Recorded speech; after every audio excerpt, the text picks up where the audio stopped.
Hello, everyone, and welcome to the Southern Reads Podcast, the show where I talk about books and only books and everything book related. And today I am joined by Mr. Liam Bagley. Liam is the author of the $1 sci-fi adventure Broken Interstellar, which is a union worker space opera. He's here to talk to us about his book, about the process of self-publishing and the challenge of imagining different ways of being through science fiction. So, Liam, thank you so much for taking time to come on the podcast today. I'm really looking forward to it. Welcome to Southern Reads. Thank you for having me. Very happy to be here. So, you are the author, as I had just mentioned, of the sci-fi novel Broken Interstellar. But I always like to kind of start from the beginning. Share with me a little bit about what got you into writing and how the synopsis of this book started out for you. So I've been a sci-fi reader my entire life since I learned how to read. I love science fiction, and I've always wanted to contribute to the canon in some way or another, even in a very small way. And so I was always struggling in my 20s and 30s, anytime I would try to sit down and write, to just try to put something really intense out there, like something that would really critique the world or would really like have something to say. And I kept getting stuck. And then eventually I was talking to a friend of mine and I was talking about how much I'd been enjoying the culture novels. And he said, "Oh yeah, those kind of goofy books with like the ships have silly names." I'm like, they're not goofy, they're important. They're wait, why don't I just write something goofy? I like goofy sci-fi. I like fun stuff. I like fun adventure stories. So I sat down and tried to and started from that instead of trying to start with the idea of like, well, what do I want to say and what do I want to express? I started working with like, well, what kind of adventure do I want my audience, my characters to go on? And then using that as a starting point, it started to flow into having other things would pop up naturally because of what I wanted to write about and what I wanted to talk about and what my personal interests are. As an example, I don't much care for military sci-fi. So the characters couldn't be members of a military. Who else is in space? They're merchant marines, so they're merchant spacers. So they are cargo ship people. They're workers rather than soldiers. And then once that started to play into they had to come into play, other questions would pop up too. Well, okay, well, if we're not really dealing with the military, we're dealing with workers, then we're not really dealing with governments, we're dealing with unions and corporations and clients and vendors and that kind of thing. So the subject matter of the book began to be shaped by a few initial questions and initial decisions about things I didn't want to have in there and things that I was more interested in working towards. So as it took shape, whenever I would get stuck, which was relatively often, I would just think about something that I wanted to do a little differently. As an example, there's this character that's very common in science fiction, especially in the older Arthur C. Clarke and that kind of thing. This stoic astronaut hero. He's athletic. He's a dude. He's he's from Idaho. He lifts weights. He's got a doctorate in mathematics, and he is utterly, totally unflappable. And as it's dull. So I feel like we've done that quite a bit.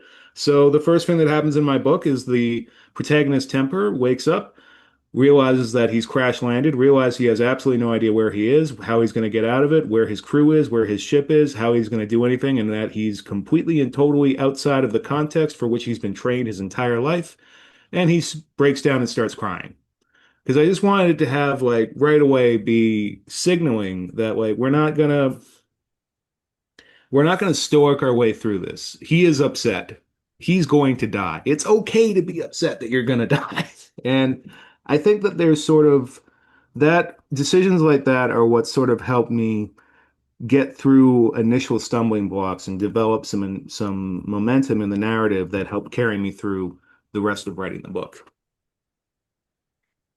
So, when you were writing this book, did you want to try to have those same factors that that you particularly didn't like in the book because you knew that that's what a lot of people tend to like, or did you want to take that chance and risk of writing what you really wanted to in there, even though that most people may not gravitate towards?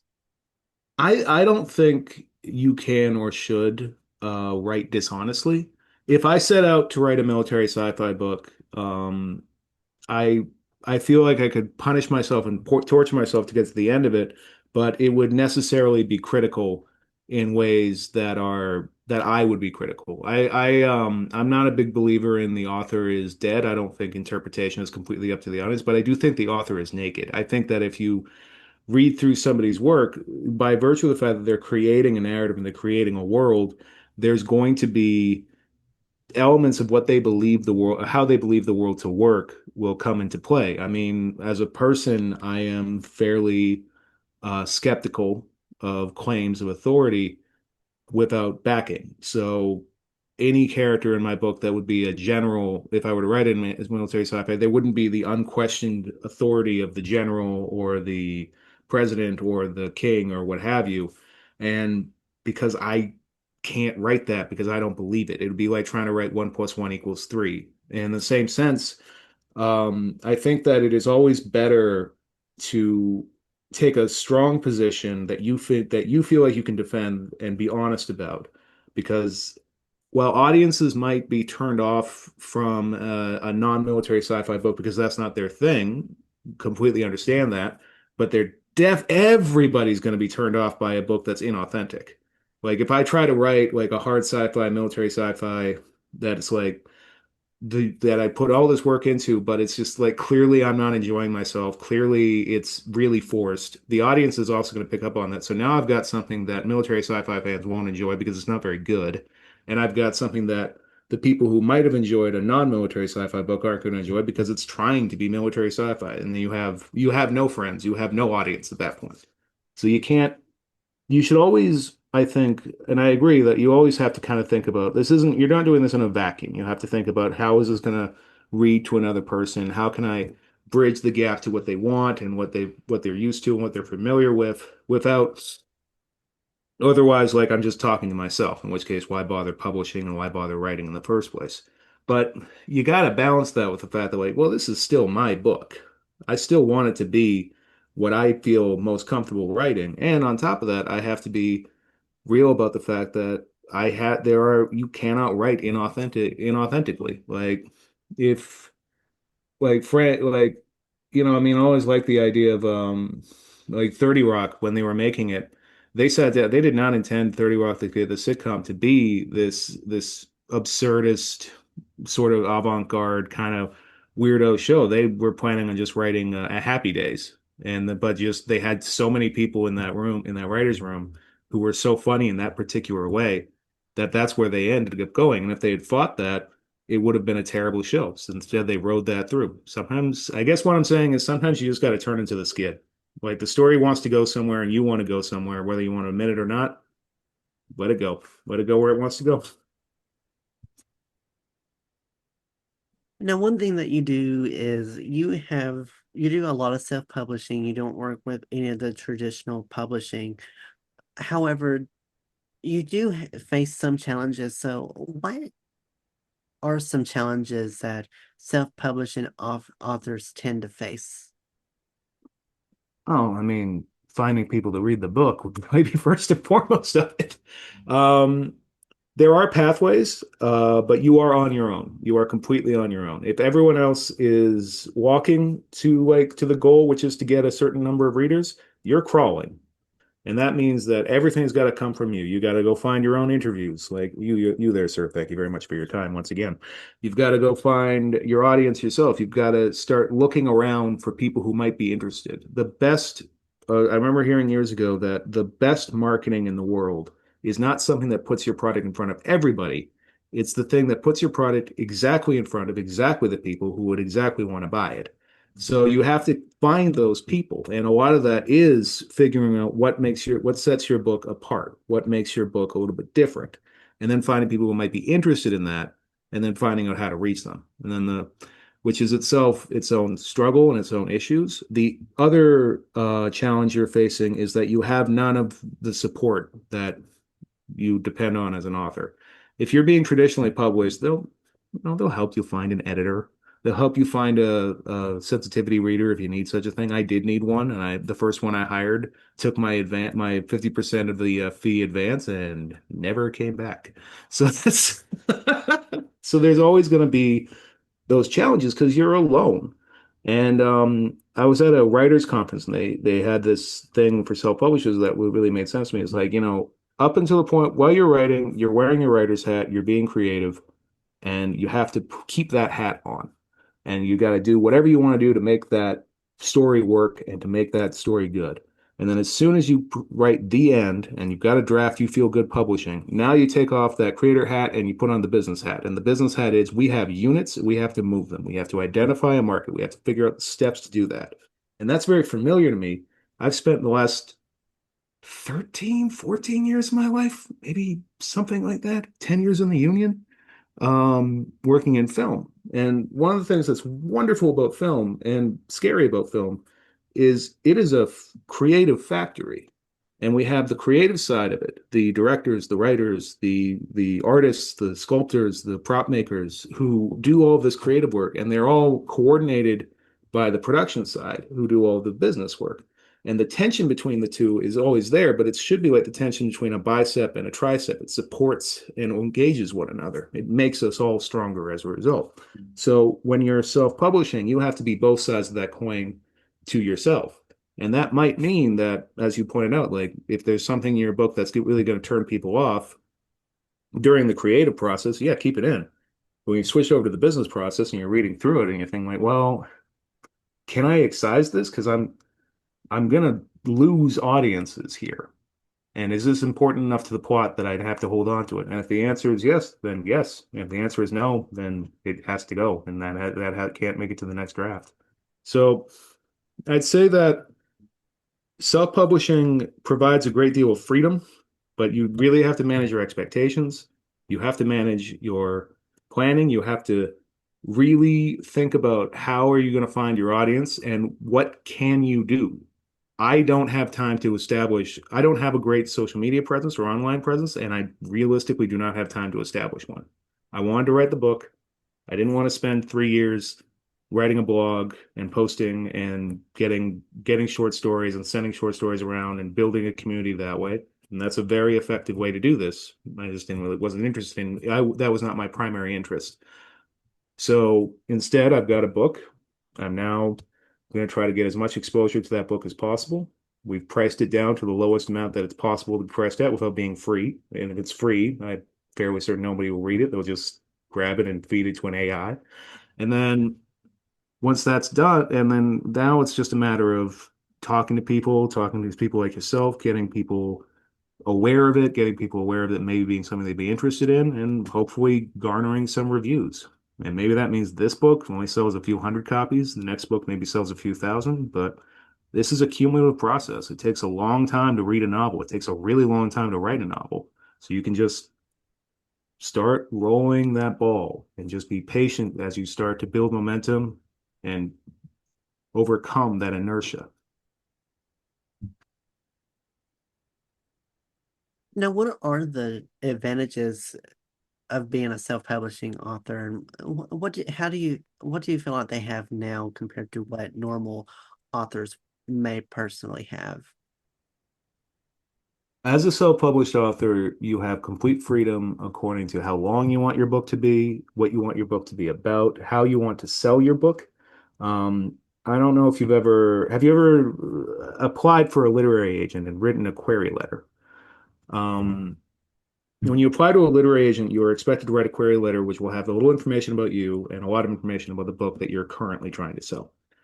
The first thing in the best case scenario that you are going to do is you're going to start with like, this book is Star Wars crossed with Stranger Things. This book is X crossed with Y, because that is how it will be sold. They are going to try to relate this. You have to do this. You have to relate your book to something that exists. So they have an understanding of what genre or micro genre or sub genre it's going to be operating in, with something that's going to be a little different. And you can't just describe, like, if you've written a good creative book, it's going to be a little indescribable. So it will have to be a comparison. So you compare it to something that exists, you compare it to something else that exists, and you craft it together. But if you've just spent the last 4 or 5 years of your life trying to put together something completely different, having the first question somebody asks you is like, "Oh, what's it like? What's it like?" And like another thing combined.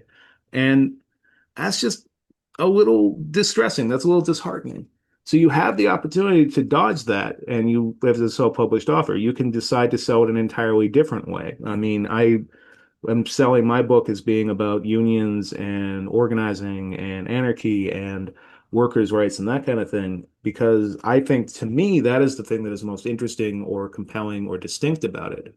And I think that it's more interesting to talk about it that way, to talk about it as like it's sci-fi crossed with Kropotkin's Conquest of Bread, than it is to say that it's Star Wars, but Chewbacca is Karl Marx now, but nobody can still understand what he says. So I think that is one advantage you have right off the bat. You don't have to fit yourself into a sort of ontological or psychological or philosophical system that aggressively breaks your book, your creative work down into merely a product. You get to decide how it becomes a product without necessarily feeling like you have to misrepresent it. The other advantage you have is you can go right to publishing. You don't have to, if you want to, today, if you have a half-finished novel, you can write to be continued at the end of the chapter you're working on right now in mid-sentence, load it up as an ebook, put it on draft to digital, or actually draft to digital charges now, but you get the idea. You can get a finished product relatively quickly at what you believe to be a finished product. Now, that might not be a great idea, but does create a certain amount of freedom. And then you can put it up online, you can start promoting it, and you can start promoting it the way you want to do. You have no support, which sucks, but you have complete freedom, which is interesting.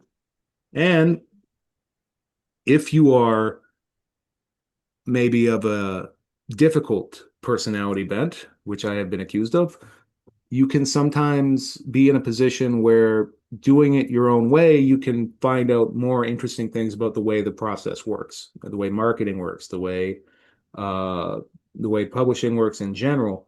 And you can maybe find things that you don't have to do that other people do have to do. I'm not going to go on a book tour. That's not in the cards for me. I don't think there'd be a lot of advantage to it. I might get maybe 20 or 30 paper copies printed and go to a couple of conventions, but that's about the end of it. I like ebooks. I like e-publishing. I like being able to keep my overhead so low that I can reach the maximum amount of people possible and still get enough cash together to maybe cover my expenses. Because my expenses at this point are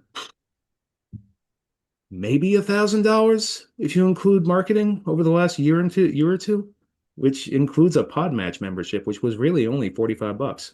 So there are opportunities out there, there are advantages out there, and there's the satisfaction of knowing that this is all you.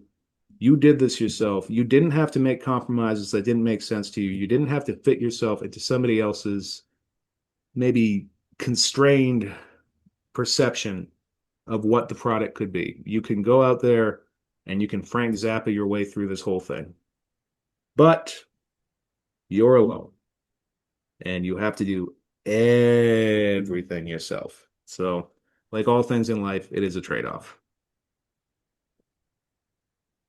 Since the book has been out and has been published, what's been some feedback that you received about the book so far?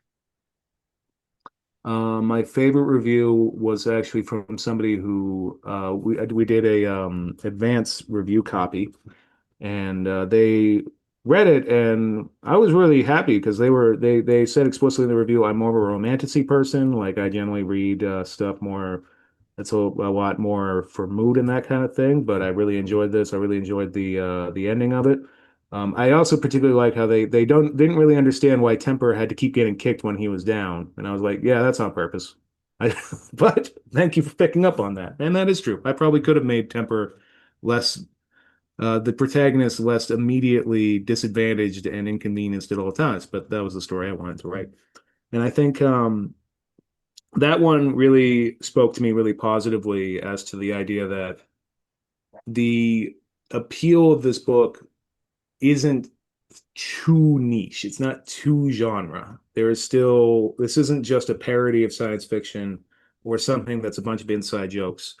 that you would only need to that you would have to have read the entire canon 1955 to 1975 to really gather and understand, and also hate Heinlein as I do.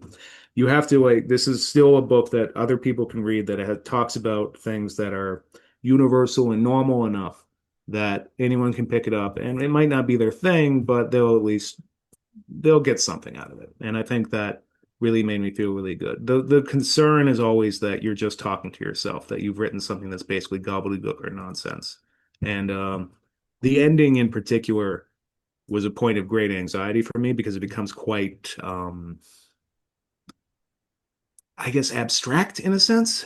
And that particular review explicitly called out the ending as being deeply satisfying. And I think that was really good to hear and very reassuring because that was the point that I was most worried about is that after taking these people, and it's a long book, after taking these people on this long journey, I really don't want to leave them feeling like they was all for nothing. I want to leave them feeling like they got something and they got an ending and they got an ending that made sense and tied everything together. And it was really heartening to hear that in that review. Who have been some of your favorite science fiction authors that have helped and have really inspired you? Ursula K. Le Guin, of course, just the depth of storytelling that is possible with seemingly little. I remember reading the Fifth Wizard of Earthsea book, and there's a sequence where a young man is talking to an older man who's talking to Sparrowhawk, and he's just saying, talking about his wife who recently passed. And it's just like a page, and they just talk about meeting and getting to know one another. And then he just says, well, and when she passed, when we had great happiness together while we lived, and when she passed, I had sadness in equal measure. And I remember reading that going, like, that's pretty a little basic. Why am I crying? It just slips underneath there and gets you so well. Lois McMaster Buchholz and the Vorkosigan series is also someone that I will always praise as hard as I possibly can. They are quintessentially I think one of the best examples of like just it's an adventure story, but it's an adventure story with some real teeth to it in some interesting places. One of the earliest novels is Carrie. It follows a brief war between two planets. And it's really straight up military sci-fi. They're talking about fleet positions and this and that. And then as the war goes on, it becomes clear that they started this war, the Imperial side started this war entirely to kill the Crown Prince because he is a psychopath and they can't allow him to gain power. But if they directly assassinate him, it would destroy their society. So they started a whole war just to kill this one guy, just to get him killed in one skirmish. And the last chapter, the epilogue, is just essentially a brief short story about the people whose job it is to gather up the bodies from orbit and carry them to their families to be buried. And just that incredible way of reminding you of the cost over and over again.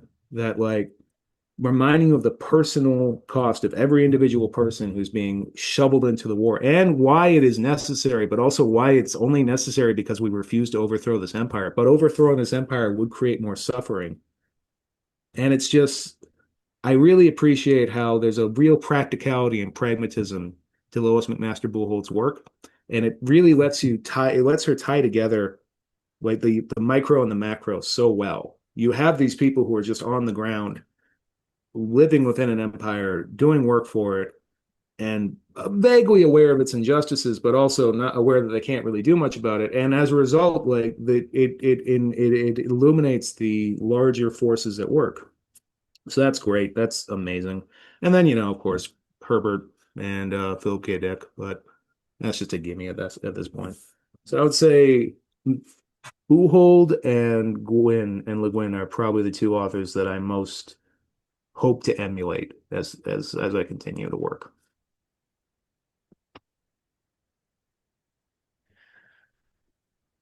What advice do you have for anyone if they're wanting to write a sci-fi novel but they may not know where to begin? What's your best advice on how they can start that today? Think of a problem. Think of a problem and think of a solution, and then think of what that solution would mean. Sci-fi is history projected forward. You are not most of this is why most science fiction ends up looking like stories about Horatio Hornblower's stories and stories of like the tall ships and that kind of thing, is that we are looking into the past and usually into the colonial period, and we are projecting that forward to what how that would play out again. So think of a problem. Think of something that's a problem now, and it can be a big thing like climate change. It can be a big thing like dictatorship or tyranny. It can be a small thing like work, like money, and then think of a solution. Robots. Okay, well, if we have robots, we don't need to work. Okay, well, if we don't need to work, what are we going to get up to? How are we going to find meaning in our life? And just let that play out.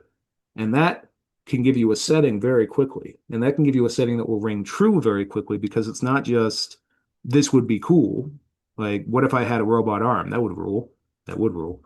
But what because it's based on a problem and a solution, which is generally speaking how most people interact with the world. They're confronted with problems or difficulties and they have to come up with new creative solutions to them. And that can give you a real through line that you start. And then as you write through that, just play it out, pop a character in there. They don't need to be very well drawn out, and just see how they interact with things. See what comes out of that. And I think of it like gold panning. Like you just open the sluice, let everything through there, and then look at that and be like, oh, actually, that's a really interesting thing, and that's a really interesting. And eventually, you might get to the point where you're like, oh, that's what this entire book is about. I just found the plot line 20,000 words in because of this one thing this one character said to this other character that kind of made sense in the situation. It's like, oh, that's actually what the theme of this whole book should be. And maybe that means you go back to one, rewrite it with that in mind. Maybe you just push forward with what you got because the base is still strong enough to hold up that thing, but you pursue that thread and you push it through. And then before you know it, or several years down the line, depending on how much time you have to throw at this, you're going to have a first draft. And then it's rewrites, edits, send it some beta readers, have the beta readers come back with their points, rewrites, edits. And when you have something that you feel proud of, that you feel like is the best version of this story could possibly be, agents or self-publishing, depending on what pathway you want to take or what pathway you feel like is most likely. But it's just, I really think like the first step, especially with science fiction, is you just think of a problem and think of a solution and then just play it out. Currently, do you have any sci-fi books that you're reading now, and what's been some of your favorite books as of lately? I keep accidentally rereading Dune. Every year, I don't mean to do this, but about every year, once a year, I will be like, I will finish a book and be like, oh, I should read something else. I haven't read Dune in a bit. I have read Dune. I read Dune last year. I have to stop reading Dune. Um, the Murderbot series, a huge fan of that. It is a blast. It is so much fun. The books are great. I think I burned through Altered Carbon for the third time, which I always have like such difficult opinions about Altered Carbon because it's there's so much good there, but it's also like so overwrought with the I don't know. I like Takeshi. I like the hard boiled guy. I wish he did like, and it's nice that he every once in a while, and that's pretty fun. Oh, pardon me. Um, but I'm working through Memories of Empire, and I am rereading the Commonweal series by Graydon Saunders. It's fantasy. It is an egalitarian fantasy series that is based on essentially in a world overrun by evil wizards, one very small nation has formed a democracy based on radically egalitarian ideals, and it is both them just barely holding their own against this entirely hostile world, which is fantasy rather than science fiction. The Memories from Empire I'm working through and hope to be finished that soon. And I am going to return to Adrian Tchaikovsky's Final Architecture series. Uh, I like Tchaikovsky a lot. I like his settings a lot. I sometimes feel a little lost with his characters. I think it's just because of the length. He's really good at building a whole world, and so you're in and out with different people for different spans of time. And I'm kind of an intermittent reader. Like I don't burn through a whole series in one go. I'll read one book in a series, I'll go and read something else. I'll go and read something else. I'll come back and do the second book in a series. So sometimes I find myself trying to remember exactly whose royalties are for what, but it's such a well-built universe and it's such a deep universe that I really admire that kind of thing. And I really admire Adrian Tarkovsky's work in the first place. And yeah, so that's mostly what I've been working through for the past little while. I kind of feel like I want to go back and finish the oh God dang it. What is it called? Mervyn Peake series about the that Gormenghast. I really want to finish up the Gormenghast book just that books just to like absorb and try to learn as much as I can about just like that incredible description of just these vast worlds. And like once again, not exactly science fiction, although like Gormenghast is a good example of like just go back and steal something. Like that's a mega structure right there. Like swap giant endless castle for Dyson sphere, and you're in sci-fi territory, my friend. Well, Liam, I appreciate you so much for taking time to come on the podcast today to share your story and to talk about your book and share all about it. If for anyone interested in wanting to check the book out and if they would like to read it, if they would like to follow you on the socials and keep up with what you have going on in the future, where can they go to learn more information and where can they go to follow you? Absolutely. The book is called Broken Interstellar. It's written by me, Liam Begley, Liambegley. Broken Interstellar is available on Amazon, Kobo, Barnes& and Noble, Itch, Smashwords, and a few half dozen other places. All priced at about $1. Really just looking for people to read it. It is DRM free. If you buy it and you enjoy it and you think of a friend of yours who would enjoy it, feel free to send it to them. Maybe write a review. Maybe your friend also writes a review as well. That's really what I'm looking for more than anything else. I just want eyes and I want a dialogue. I want people coming back at me with some information here.